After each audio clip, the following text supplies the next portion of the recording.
governo vai tentar reverter no Senado a derrota sobre o marco temporal. Ontem, o projeto foi aprovado na Câmara por 283 votos a 155. A tese do marco temporal restringe a demarcação de terras indígenas às áreas já ocupadas por esses povos até a data da promulgação da Constituição Federal, em 5 de outubro de 1988.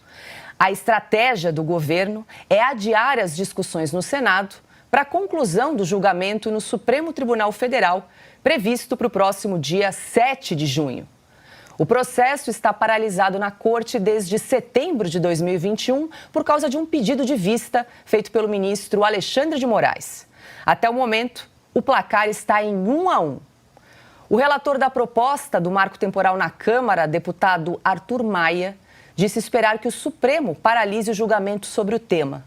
Com a aprovação do projeto de lei, ele afirmou que a Câmara envia uma mensagem ao STF. Estamos sim cumprindo o seu papel, mandando ao Supremo a nossa mensagem. A mensagem de poder harmônico, mas ao mesmo tempo poder altivo. Um poder que respeita as suas prerrogativas, que respeita as prerrogativas dos outros poderes, mas não pode aceitar que outros poderes invadam a nossa prerrogativa. Arthur Maia rebateu as críticas ao projeto. Ele escreveu no Twitter, abre aspas, "O choro é livre. O Brasil que trabalha e produz agradece."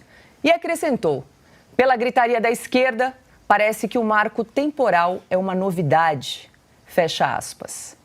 Bom, para a gente começar a abertura aqui dos debates e comentários no programa aqui Oeste Sem Filtro, quero dar as boas-vindas, muito boa noite. Silvio Navarro, essa é mais uma derrota para o governo, né? Se a gente for lembrar as últimas derrotas em relação ao marco do saneamento, o PL 2630, o PL da censura, a própria instalação da CPMI do 8 de janeiro, a CPI do MST, que está correndo aí na Câmara, e agora essa derrota, pelo menos na Câmara, em relação ao marco temporal. O que significa mais essa derrota aí para o governo? Silvio, boa noite.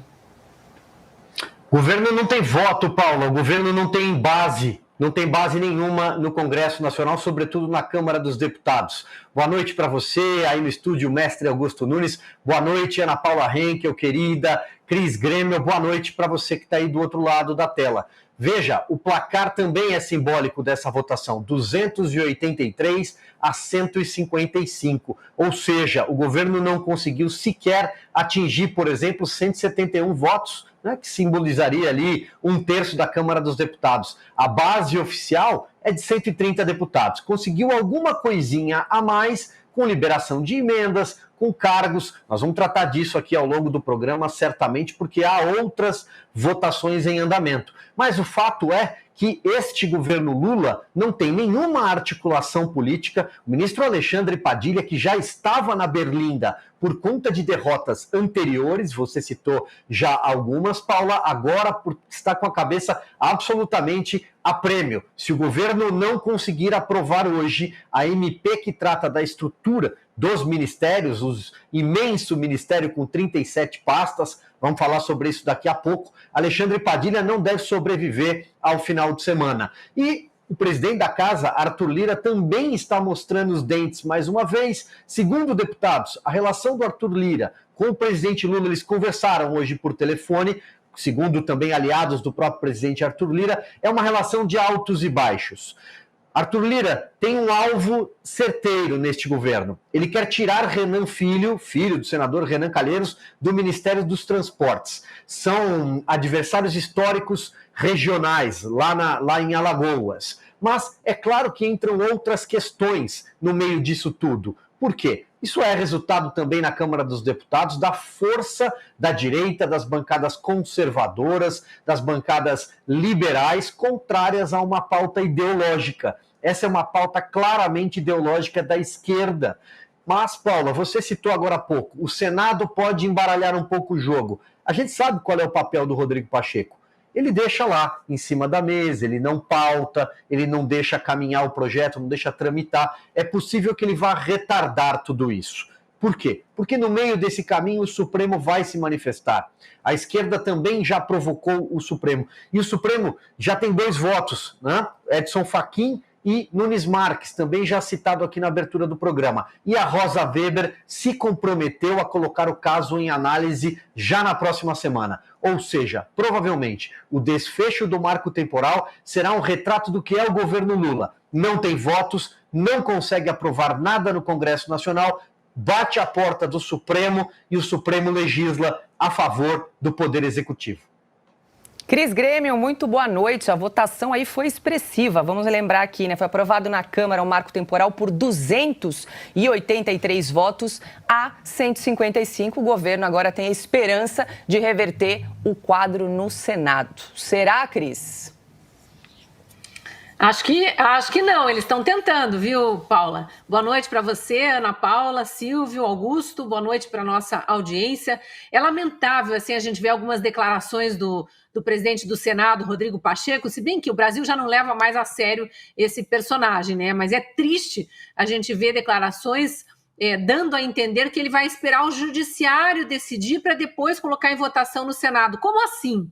O legislativo cria leis e o judiciário só existe em função das leis criadas pelo legislativo. Quem não respeita a lei é passível de ser processado e aí sim um juiz vai ter que julgar para ver em que condições foi dado aquele desrespeito à lei. Como assim vou esperar o judiciário decidir para depois legislar?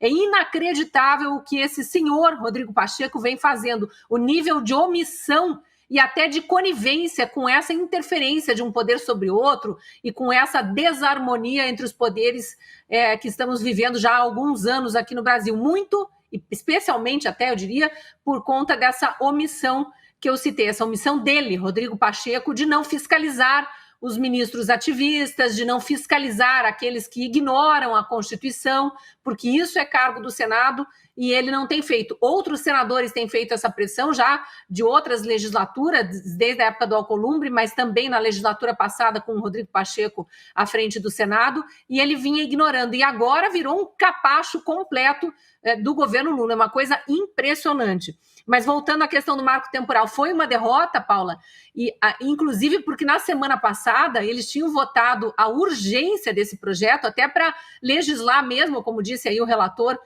nessa fala na tribuna que a gente mostrou agora há pouco, eles votaram a urgência e a urgência foi aprovada por 300 e tantos deputados. Então teve uma parte que considerou urgente, mas acabou indo com o governo depois.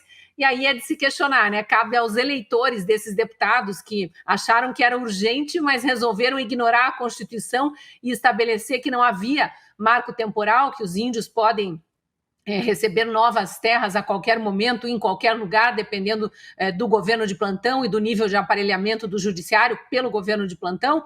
É muito triste a gente ver isso acontecendo no Brasil, alguns deputados voltando atrás, mas como eu dizia, cabe aos eleitores agora, desses deputados que acharam que era urgente, mas no fim das contas deram voz para o governo, para a narrativa do governo, para usar uma palavra, né, que o Lula andou usando bastante de forma muito errada aí nos últimos dias. Esses deputados precisam ser cobrados por seus eleitores, porque talvez os eleitores meio distraídos não tenham percebido a aberração que eles cometeram. Acharam que era urgente, mas na hora eles resolveram esquecer que isso já foi urgente lá atrás e foi decidido em 88 pelos constituintes. Então eles agora tinham apenas que fazer valer a lei e exigir que o judiciário faça a lei valer. E não, estão aí toda hora querendo mudar o esquema, e uma hora vai para lá, uma hora vai para cá, às custas de emendas e sabe-se lá mais que favores, né, liberados pelo governo federal. Ana Paula Henkel, muito boa noite. Com mais essa derrota aí para o governo, como bem lembrou o Silvio, tem 2 nomes aí de ministros que estão na berlinda. Um deles é o Alexandre Padilha, ministro das Relações Institucionais, mas também Rui Costa, da Casa Civil. Boa noite, Ana. Boa noite, Paula. Boa noite, Cris, craque, Silvio Navarro, meu mestre, Augusto Nunes, e muito boa noite à nossa audiência maravilhosa.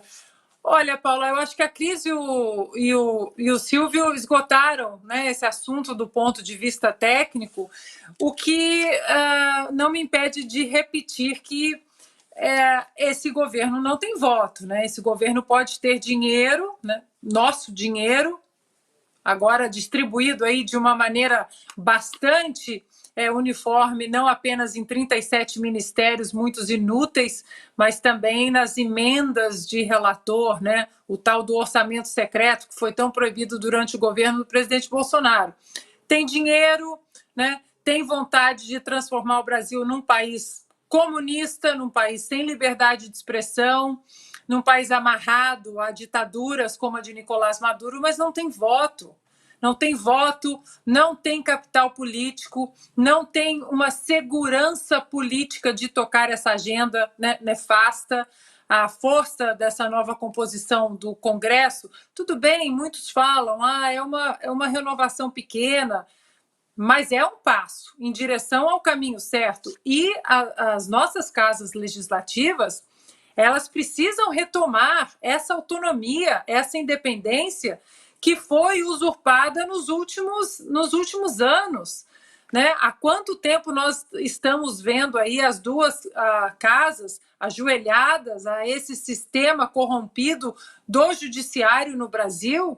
Então, dentro de todo esse contexto dessa agenda de desgoverno e de retrocesso do PT, né, desse PT 3.0, dá um sopro de esperança a gente ver que existe uma reação de onde tem que partir a reação da Casa do Povo, que representa exatamente a nação brasileira. Augusto Nunes, muito boa noite. Estamos aqui diante de um impasse que não deveria ser, porque afinal de contas quem faz a lei é o Legislativo. Mas é o seguinte, a Câmara aprovou então o marco temporal, agora o projeto segue para o Senado. Digamos que o Congresso decida a favor do marco temporal, estabeleça ali a regra do marco 5 de outubro de 1988, data da promulgação da Constituição Federal para a demarcação das terras indígenas. Na semana que vem, o STF vai retomar o julgamento que está hoje em 1-1. Fachin votou contra o marco temporal, Nunes Marques votou a favor do marco temporal. Vamos supor que o STF considere inconstitucional a tese do marco temporal. E aí, Augusto Nunes? Bom, boa noite, Paula, nossa chefe, minha querida parceira Ana, Cris, querida, bem-vinda sempre, meu irmão Silvio Navarro, boa noite a você que nos acompanha. Eu acho que a gente vai viver um ponto de inflexão histórico. Até agora, o Supremo tem interferido, o Judiciário e, sobretudo, o Supremo, tem interferido em áreas e atribuições que pertencem a outros poderes, claramente. Agora, o Congresso está aprovando uma lei, imagino que o Senado não vai fazer essa bobagem de tentar anular, e eles vão, então, determinar a partir de que momento pode haver reivindicação aí dos indígenas sobre a posse de novas reservas, terras, etc. O Congresso vota, eu sempre recorro à semântica aí, né? A etimologia.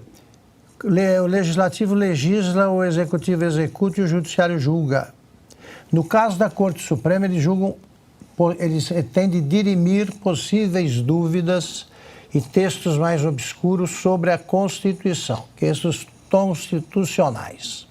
Então, é assim, não é assim e tal. Esse texto não tem dúvida nenhuma o que está sendo aprovado. Os indígenas só têm direito a reivindicar a terra se estivessem ocupadas até a data tal. Portanto, se o Congresso, se o Supremo vier com algum tipo de retaliação, está claro que eles querem que o Congresso desapareça na prática. E o Congresso é formado por deputados que esse pessoal não tem nada de bobo, não, eles sabem disso. E aí a gente pode chegar ao momento que a gente espera há tanto tempo, que é o seguinte, olha, aqui quem faz a lei no Brasil é o Congresso. O Supremo não pode mudar a lei, não pode, que seja por 11-0, já não será, mas que seja por 11, 25, não cabe ao Supremo, é só olhar a Constituição.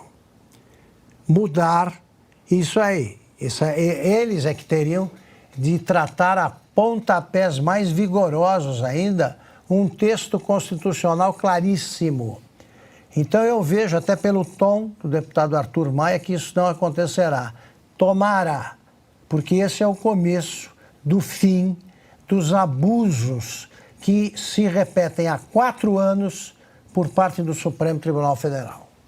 Olha só, você que está aí assistindo a programação da Revista Oeste, nós vamos falar de um dos produtos mais consumidos no Brasil, é o Ora Pronobis da Vita e Gold, que foi desenvolvido para você que sofre com dores no corpo por causa de artrite, artrose, reumatismo, fibromialgia causada por inflamação ou desgaste nas articulações, é aquela famosa dor nas juntas, não é isso, Donato? É isso mesmo, e olha só, hein? Dor nas juntas hoje independe de idade ou do sexo. Tem gente que foca nos afazeres da casa, do trabalho e acha que conviver com a dor é normal. O que você não pode é se acostumar com a dor. Se você sente dor é porque tem alguma coisa errada e precisa ser tratado. O Ora Pronobis, que é uma planta completa, vai tratar o foco da sua dor. E o Ora Pronobis da Vita e Gold é super concentrado, tem procedência garantida e foi desenvolvido para atuar diretamente no foco da sua dor. Rapidamente você sente a diferença. E tem mais, Silvio. Além de tratar dores e desinflamar, o Ora Pronobis também consegue ajudar no controle de diabetes, colesterol e pressão alta. É rico em fibras e consegue ajudar a diminuir a absorção de sal, açúcar e gordura. 100% natural, tão poderoso que é usado para o tratamento de anemia e aumento da imunidade. E tudo isso concentrado em cápsulas para facilitar a sua vida. Agora, Donato, faz a melhor promoção que você puder. 70% de desconto para quem ligar agora e eu vou mandar de presente o colágeno tipo 2. Ligue agora 0800 291 1010.